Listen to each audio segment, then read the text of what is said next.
大家好，我係港九頻道。今日咧就同大家分享條片。咁條片咧就喺抖音嗰度揾嚟嘅。今日途中個男士咧就係外勞嚟嘅。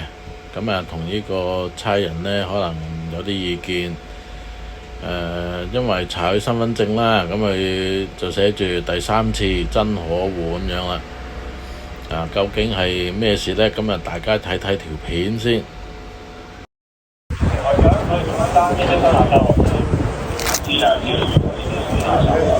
嚟香港做嘢㗎？係。做咩工作啊？蘭桂坊啊。做蘭桂坊。今日放假？而家落班。而家落班。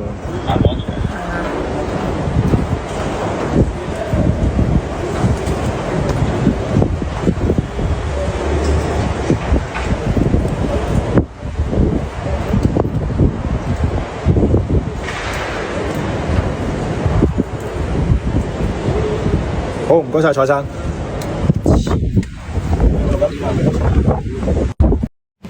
咁好啦，睇完條片，咁就首先呢，我就覺得個警察嘅態度先啦。其實個警察嘅態度呢，就相當唔錯嘅。比幾十年前嗰啲警察呢，惡形惡相啊嗰啲態度咧爭好遠咁啦，簡直。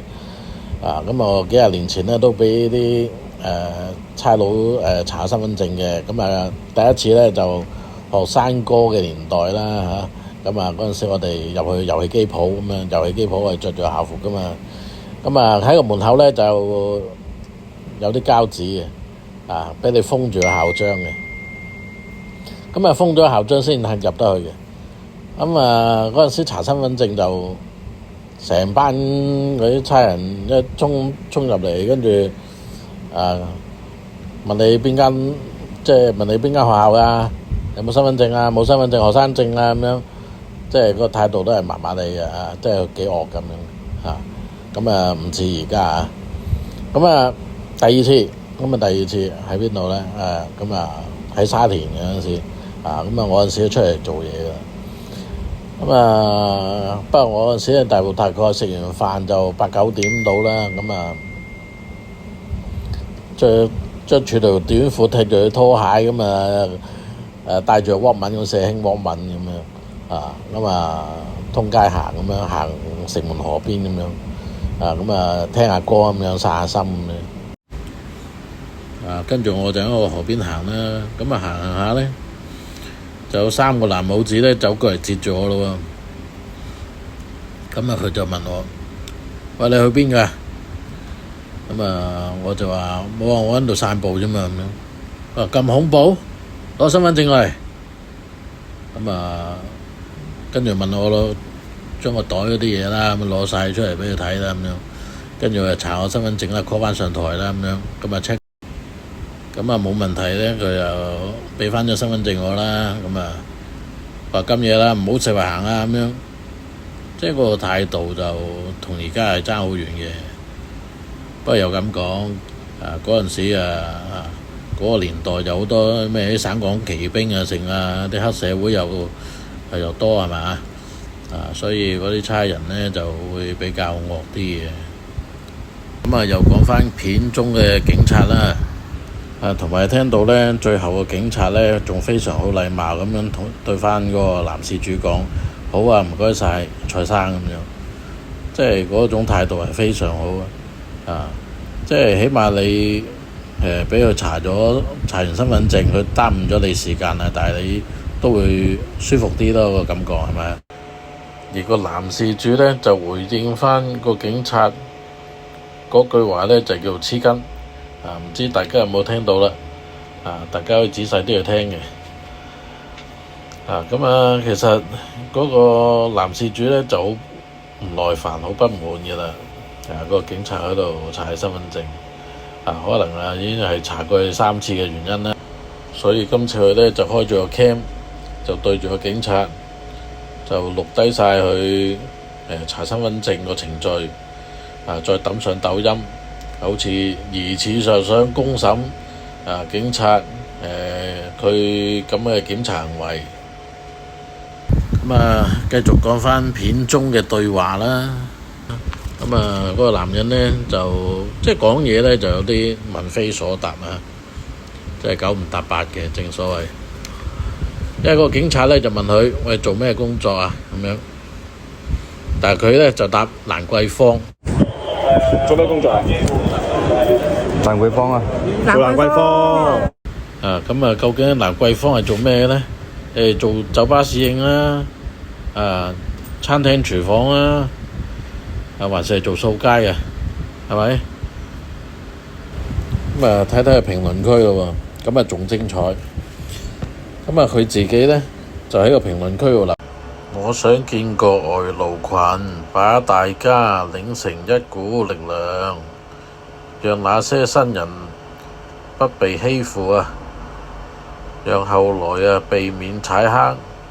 我又想靠我一個人很難做到，需要有志同道合嘅人砥礪前行。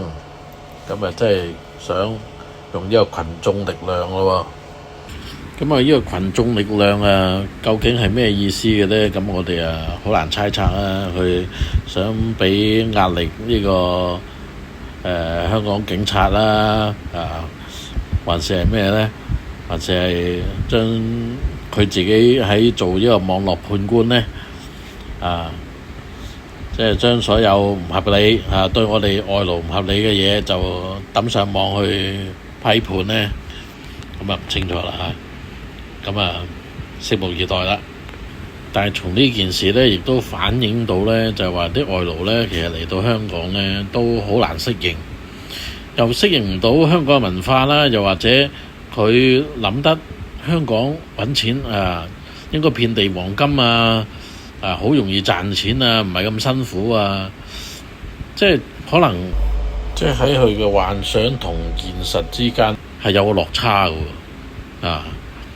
又適應唔到呢個社會嘅人或者大家工作上嘅嘢或者生活上嘅嘢。咁真係希望政府可以多多去諗下呢啲外勞即係佢哋係咪可以適應到香港，避免呢個中港矛盾呢就越嚟越嚴重。而佢呢個咁嘅抖音視頻呢，已經去到9000幾個點讚，同埋好多嘅留言喺度。咁我都講幾個留言。在蘭桂坊被8個港警查證，下車就查我，其他人不查。話8個警察圍住一個咁嚴重，咁真係浪費警力喎。跟住有條評論呢，咁都幾搞嘢，又要威又要戴頭盔，嬲又唔敢屌，屌又細細聲，唔中意又唔返嚟即係話佢唔中意香港，又唔返嚟大陸咁嘅意思啦。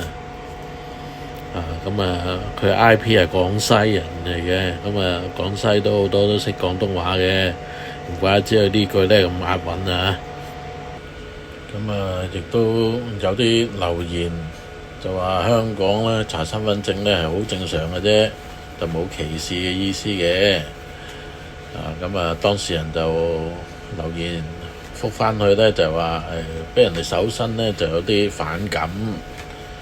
咁咪好正常嘅俾人搜身有啲反感，因為始終你國內人即係俾人哋截查身份證咧係唔需要搜身嘅，除非係嫌疑犯嘅啫。另外咧有一段回覆咧就係請問點解要復讀佢嘅説話，即係話個警察人點解佢講一句佢又跟翻佢講嗰句咧？其實咧我都覺得個警察咧就有啲奇怪嘅。咁呢句話係你做咩復讀人哋呢？咁係到底人哋講得唔清楚有口音而復讀人哋，還是點呢？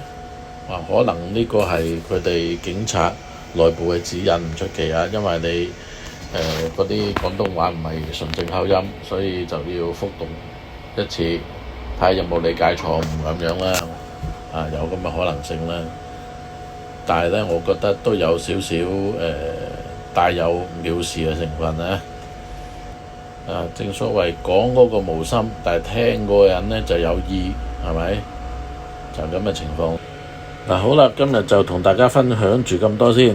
咁我就總括一句啦。咁我覺得事主咧就有啲玻璃心啦，係嘛？即係你話俾人查身份證，佢就唔檢討下自己嗰個儀表啊、衣着啊，又或者佢嘅行為舉止啊咁樣。